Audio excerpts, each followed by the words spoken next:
Hola, mi nombre es Sergio Saavedra, soy tu profesor en este curso de didáctica relacional, una propuesta didáctica para la educación virtual. Vamos a entrar al segundo tema y permíteme guiar en una oración. Padre, te doy gracias porque tú eres maestro, tú has venido a enseñarnos, tú eres el camino, la verdad y la vida. Y te pedimos que habilites en nosotros las capacidades para poder llevar a otros al aprendizaje. En el nombre de Cristo Jesús. Amén. Muy bien. Estamos ya en el tema 2, como dijimos. Voy a compartir la pantalla como siempre, con la presentación que también ustedes tienen en el curso. ¿Ya?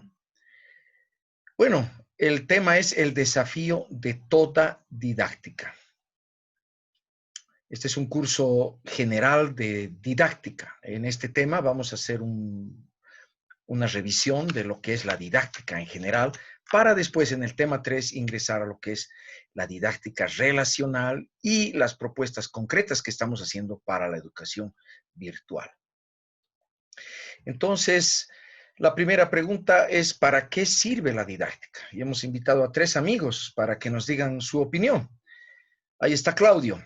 Bueno, mi nombre es Claudio y pienso que la didáctica nos sirve para saber cómo enseñar. Por favor, Lourdes, tu opinión. Hola Claudio, hola a todos, soy Lourdes. Me parece que Claudio está desactualizado. La didáctica nos muestra cómo lograr aprendizajes. Bueno, ¿podemos notar nosotros la diferencia entre Claudio y Lourdes? ¿Qué enfatiza uno y qué enfatiza el otro? Pero hay alguien más que está invitado, Esteban. Un saludo a todos, dice, yo soy Esteban. Quizás la didáctica es la combinación de ambas posturas. Bueno, Esteban es más ecléctico, más integrador. ¿Qué piensas tú? ¿Para qué sirve la didáctica?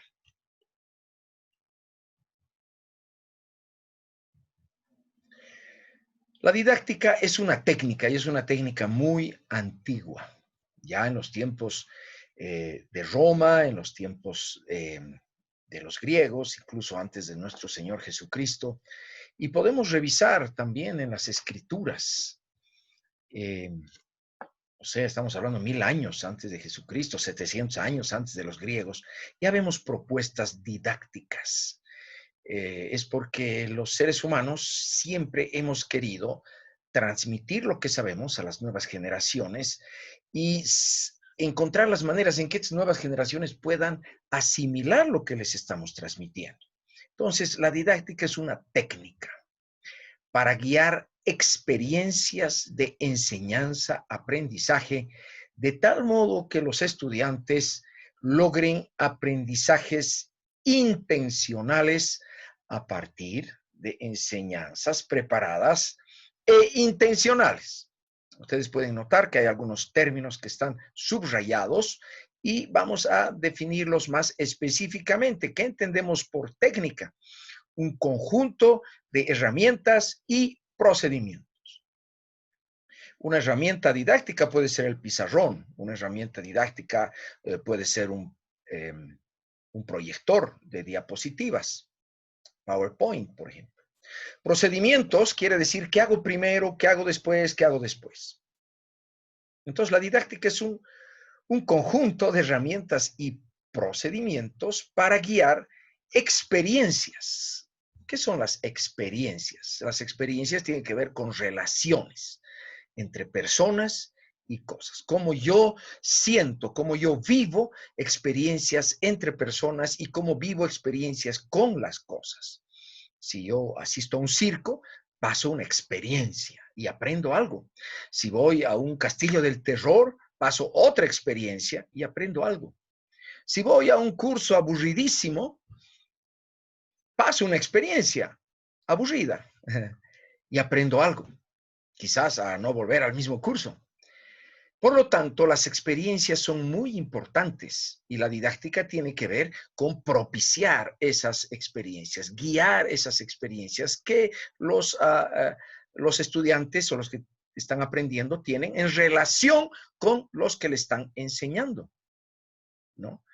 Y el aprendizaje tiene que ver con la transformación que tiene lugar en el estudiante para hacer lo que antes no podía.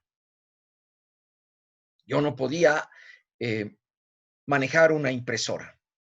Aprendí y ahora soy experto en cambiar todo tipo de papeles y calidades de impresión. ¿Ya?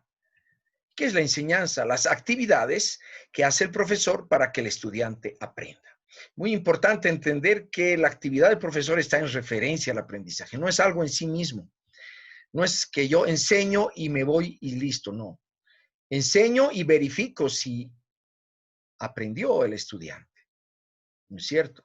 Entonces, acuérdense de esto, la enseñanza siempre está en referencia al aprendizaje, no es algo en sí mismo. Lamentablemente, la costumbre o la mala costumbre ha hecho que los que enseñamos nos contentemos con hacer nuestra tarea y que nos importe poco si el estudiante aprendió o no aprendió. Pero no, es parte enganchada de la enseñanza el verificar si hubo un aprendizaje.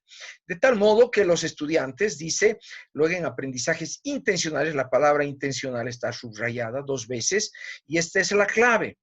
La intencionalidad con la que el profesor guía esas experiencias y la intencionalidad con la que el estudiante aprende de esas experiencias. El ser humano está aprendiendo todo el tiempo, o sea, tenemos un chip ya construido en nuestro ser que Dios ha programado para que aprendamos desde el vientre de nuestra madre. Donde enfoquemos nuestra atención, vamos a aprender algo. Entonces, lo importante aquí es saber guiar la intencionalidad del aprendizaje. Que se aprenda aquello que queremos que se aprenda, no cualquier cosa, porque estamos aprendiendo todo el tiempo. Pero la clave es, ¿lograron aprender lo que quisimos que aprendan? Esa es la intencionalidad. Vamos a la Biblia, porque obviamente hemos hecho referencia a que el ser humano ha sido diseñado para aprender. Y vamos a ver cómo está esto ya desde Génesis, ¿no? En Génesis 1:26 dijo Dios a la primera pareja, o bueno, primero habló hacia sí mismo en el seno de la Trinidad. Hagamos al hombre a nuestra imagen, conforme a nuestra semejanza, y tenga potestad sobre los peces del mar, las aves de los cielos y las bestias, sobre toda la tierra y sobre todo animal que se arrastra sobre la tierra. La palabra clave aquí es semejanza y potestad. El hombre es semejante a Dios. ¿Y en qué es semejante? En su capacidad de autoridad, de gobernar, potestad, de gobernar. Creó Dios al hombre a su imagen, a imagen de Dios lo creó, varón y hembra los creó. Y los bendijo Dios y les dijo, fructificad y multiplicaos, llenad la tierra y sometedla. Aquí está. Aquí está la potestad, la autoridad, el gobierno. Sometedla. Ejerced potestad, otra vez, sobre los peces del mar, las aves de los cielos y todas las bestias que se mueven sobre la tierra. Este mandato implica aprendizaje. Porque si yo no conozco quiénes son los peces del mar y cómo actúan, o quiénes son las aves del cielo y cómo vuelan, cómo son las bestias que se mueven sobre la tierra, cuáles son, difícilmente voy a poder tener autoridad sobre ellas. Entonces, Dios lo puso así como en la imagen, en medio de una creación magnífica, pero hay muchísimo por delante para aprender y poder ejercer este gobierno justo, este gobierno benigno que Dios quería que el hombre ejerza sobre el mundo a semejanza de él. El ser humano ha sido diseñado para aprender, es decir, para ser transformado a partir de sus experiencias, de modo que pueda hacer aquello que antes no podía. Si yo digo antes no podía esto y ahora digo ahora puedo esto, estoy ganando poder. Por eso decimos el aprendizaje es una ganancia de poder para el ser humano. Y estamos haciendo mención a la transformación de poder en poder, nos vamos transformando en la imagen misma de Dios, en este caso del Hijo de Dios, de Jesucristo. Entonces el aprendizaje es una actividad muy santa, muy sagrada, muy necesaria y muy cotidiana. El libro de los Proverbios además nos habla de la sabiduría. Vamos a ver qué es la sabiduría. Proverbios 8:14 dice, conmigo están el consejo y el buen juicio. Yo soy la inteligencia y mío es el poder. Acuérdense de la palabrita que acabamos de revisar. Mío es el poder, el gobierno. Por mí reinan los reyes. Ahí está, ejerced potestad, le decía el Señor. Por mí reinan los reyes y los príncipes ejercen la justicia. Por mí dominan los príncipes y los gobernadores juzgan la tierra. Fíjese cómo la sabiduría está tan relacionada con lo que podríamos llamar hoy la política o el gobierno, el buen gobierno de este mundo. En Proverbios 1:7 nos dice que el principio de la sabiduría es el temor de Jehová y que los insensatos desprecian la sabiduría y desprecian la enseñanza. O sea, a los insensatos no le interesa aprender asuntos que van a servir para un buen gobierno del mundo. Aprenden lo que les viene adelante, por así decir. Pero la enseñanza, que es ya la intencionalidad de llevar el aprendizaje, lo desprecia. Ahora, ¿qué es la sabiduría? Este Proverbios 8:14 es la sabiduría hablando. Conmigo está en el consejo el buen juicio. Bien, vamos a ver si podemos entender la sabiduría de esta manera. Aquí tenemos lo que llamamos el camino de la vida. Todos nosotros, nuestra vida se parece a un camino porque lo andamos recorriendo en el tiempo con diversas experiencias que vamos viviendo. Y esas experiencias nos dan aprendizajes.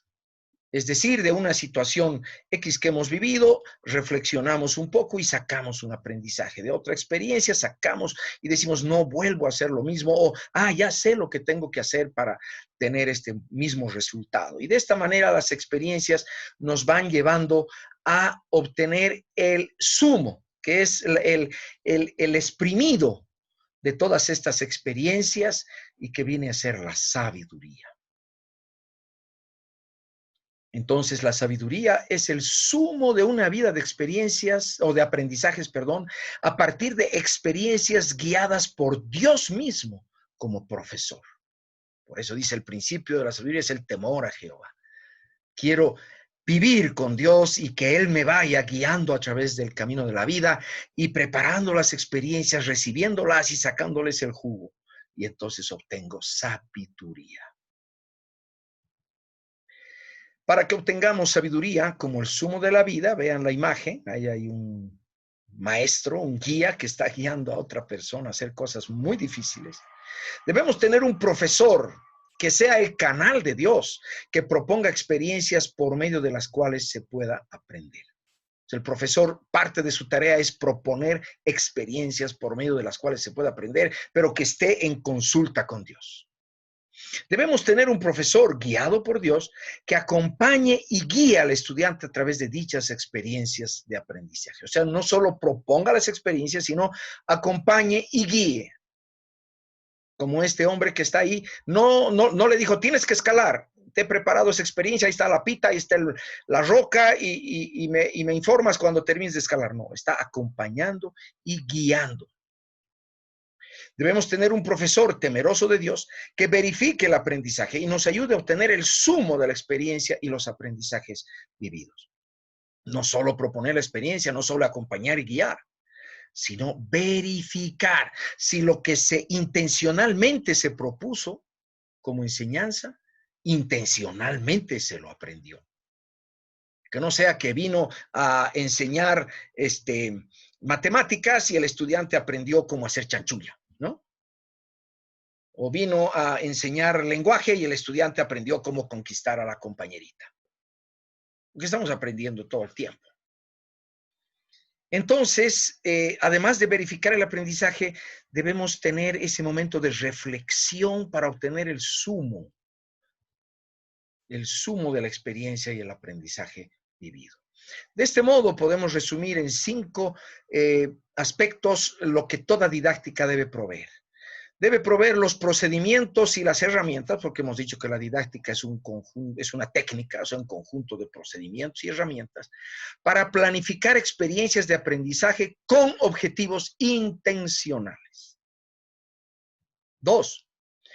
Toda didáctica debe proveer los procedimientos y las herramientas para desafiar a los estudiantes a vivirlas intencionalmente. Fíjense cómo la palabra intencional es tan fuerte. Toda didáctica debe proveer los procedimientos y las herramientas para acompañar a los estudiantes durante su aprendizaje. Toda didáctica debe proveer los procedimientos y las herramientas para validar los aprendizajes logrados por los estudiantes. Es decir, si logró el aprendizaje o no logró el aprendizaje. Esa es la validación. Y debe proveer los procedimientos y las herramientas para obtener la sabiduría a partir de las experiencias y aprendizajes vividos. Ahí está 5 aspectos lo que toda didáctica debiera proveer. Vamos a ver un ejemplo. Juanita quiere enseñar a su hija a amarrarse los calzados. Ahí está la hija de Juanita en la foto. La llama y le pregunta, ¿quieres aprender a amarrarte el calzado, los calzados como yo? La niña responde que sí. Entonces Juanita le da un cordón y le dice que haga un nudo ciego. Juanita hace practicar varias veces el nudo ciego. Los niños, obviamente, su interés no es de largo plazo, así que pierde el interés después de unos cuantos intentos. Otro día, Juanita trae este recurso. Hace unas demostraciones y luego hace practicar a la niña. La niña, frente al nuevo recurso, practica, pero vuelve a perder el interés. Finalmente, Juanita le desafía a anudarse el calzado en su propio pie. Otro día, ¿no? La niña prueba varias veces hasta que lo logra. Fíjense, hay un proceso de aprendizaje que pasa de un no poder a un poder. Ahora, ¿hubo una enseñanza con didáctica aquí? O sea, la mamá de la niña, es decir, Juanita, ¿usó algo de didáctica? Acordémonos de los 5 aspectos que la didáctica debe proveer. Hubo intencionalidad, hubo experiencias de aprendizaje planificadas, hubo acompañamiento, hubo planificación o improvisación. ¿Qué piensan? Hubo intencionalidad o lo que salga. Ahí están las preguntas para analizar este caso que lo vamos a hacer en la tarea. Segundo ejemplo. Carlos quiere enseñar a su hijo de 5 años a sumar. El niño ya sabe contar hasta 10. Este aprendizaje le tomó 2 meses. Cada día contaban piezas de Lego. Ahí están las piezas de Lego que usaban para aprender a contar. Carlos enseña a su hijo a escribir los números hasta el 10 y el nombre de cada número. Esto le toma 1 semana. Luego le dice, tienes 4 Legos. ¿Cuántos Legos tendrías si te doy 2 más? Ese número debes escribir en el círculo. De este modo, mediante diversos ejercicios diarios, logra que el niño aprenda a sumar hasta 10 en 1 semana. Carlos hace practicar a su hijo con panes, con frutas, con juguetes, etcétera, cada día. Cada vez que el niño cometía errores, Carlos corregía con paciencia. ¿Notas procedimientos? ¿Notas herramientas? O sea, hay didáctica aquí. ¿Hubo validación del aprendizaje? ¿Notas un acompañamiento al aprendizaje de la suma hasta 10? Bien, son preguntas que vamos a trabajarlas en nuestra tarea y lo que vamos a recuperar de esto es lo que habíamos dicho, que la didáctica es una técnica, o sea, un conjunto de herramientas y procedimientos para guiar experiencias, en otras palabras, la relación que las personas tienen entre sí y con las cosas, de enseñanza-aprendizaje, entendido el aprendizaje como la transformación que tiene lugar en el estudiante para hacer lo que antes no podía, y la enseñanza como las actividades que hace el profesor para que el estudiante aprenda, no es solamente una actividad en sí la del profesor, de tal modo que los estudiantes logren aprendizajes intencionales a partir de enseñanzas preparadas e intencionales. Aquí la clave es la intencionalidad, pues las personas estamos aprendiendo todo el tiempo. Ya habíamos visto esta diapositiva antes, pero ahora nos sirve para reforzar este concepto de didáctica. Ahora vamos a hacer una breve autoevaluación que la vamos a hacer también en la tarea. Como profesor o profesora, ¿tienes intencionalidad en tu enseñanza? Responde con franqueza, por favor. ¿Preparas experiencias de aprendizaje o solo expones contenido? Eso es lo que les decía hace un momento, que por la fuerza de la costumbre nos hemos acostumbrado solo a exponer contenido y pensar que eso es enseñanza. Pero enseñanza hemos dicho que con didáctica tiene que ver con preparar experiencias de aprendizaje. Prep quiere decir sí preparo experiencias. Ex quiere decir expongo. P más E quiere decir que hago un poco de las dos cosas. ¿Planificas el acompañamiento o mayormente improvisas? Plan quiere decir planifico el acompañamiento. Imp quiere decir mayormente improviso. Y P más I quiere decir planifico a veces y a veces improviso. ¿Tienes claro qué quieres que transformen tus estudiantes? O sea, la intencionalidad de tu enseñanza. ¿Usas diversas herramientas o materiales para lograr un mismo aprendizaje, ¿no? De un modo, de otro modo, de otro modo? ¿Pruebas diversos procedimientos? ¿Cómo corriges las fallas de los estudiantes? ¿Les haces notar la falla y les dices así debe ser? ¿O simplemente les das una nota de reprobación y se acabó? ¿Qué haces cuando los estudiantes no logran los objetivos propuestos? ¿Te enojas? ¿Los riñes? ¿Les dices no hay problema? ¿Te preocupas? ¿Qué haces cuando los estudiantes no logran los objetivos propuestos? Si eres profesor o profesora, necesitas hacer uso de la didáctica. Esa es la herramienta, el serrucho del carpintero, ese es el badilejo del albañil, esa es la máquina de calcular del contador. El profesor necesita didáctica. Y con eso terminamos el tema 2. Espero que lo hayas disfrutado y que hagas todas las tareas que están encomendadas para que así puedas lograr un buen aprendizaje. Dios te bendiga.